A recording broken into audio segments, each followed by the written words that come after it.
Soybean, भला इसका नाम किसने नहीं सुना होगा।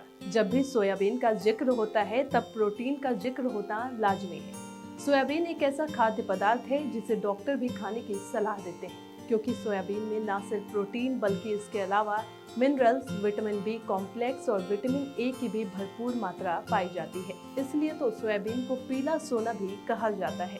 लेकिन क्या आप इसकी खेती के बारे में जानते हैं? क्या आप ये जानते हैं कि इसका उत्पादन सबसे ज्यादा कहाँ होता है? इसकी उन्नत किस्में कौन कौन सी है? नमस्कार, मैं अनामिका प्रीतम हूँ और आप देख रहे हैं कृषि जागरण। सोयाबीन भारत की प्रमुख फसल है। यही वजह है कि पूरी दुनिया भर में सोयाबीन उत्पादन में भारत का चौथा स्थान है।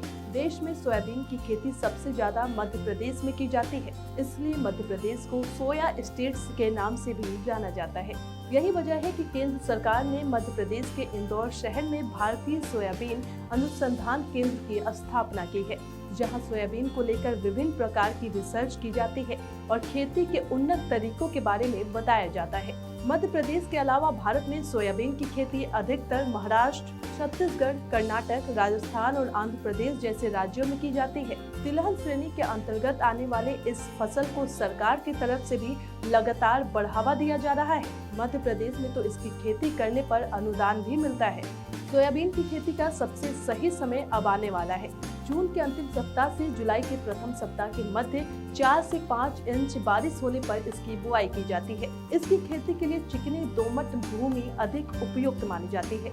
इसके अलावा इस फसल को उन खेतों में लगाना चाहिए जहां जल निकासी की व्यवस्था काफी बेहतर हो, क्योंकि पानी लगने से सोयाबीन की फसल खेतों में ही खड़े खड़े खराब हो जाती है। ऐसे में किसानों के मन में ये सवाल उठना लाजमी है कि इसकी खेती करने के लिए सोयाबीन की कौन सी वैरायटी सबसे ज्यादा अच्छी होगी और सबसे बेहतर उत्पादन देगी। ऐसे में हम आपको यहाँ बताने जा रहे हैं कि आप सोयाबीन की कौन सी वैरायटी लगाकर दोगुना उत्पादन कर सकते हैं। JS 335, JS 9305, NRC 12, NRC 7, JS 9560, JS 2029 ये सोयाबीन की ऐसी किस्में हैं जिनकी खेती कर किसान भाई अच्छा मुनाफा कमा सकते हैं। सोयाबीन की खेती से एक और फायदा है कि इसके साथ आप अरहर, ज्वार, मक्का, तिल आदि जैसे फसलों को भी लगा सकते हैं, जिससे किसानों की सोयाबीन की फसल की लागत तो निकल ही जाएगी, साथ ही उनको डबल मुनाफा भी होगा। आपको ये जानकारी कैसी लगी? हमें कमेंट करके अपनी राय दें और हमारे चैनल को सब्सक्राइब कर लें।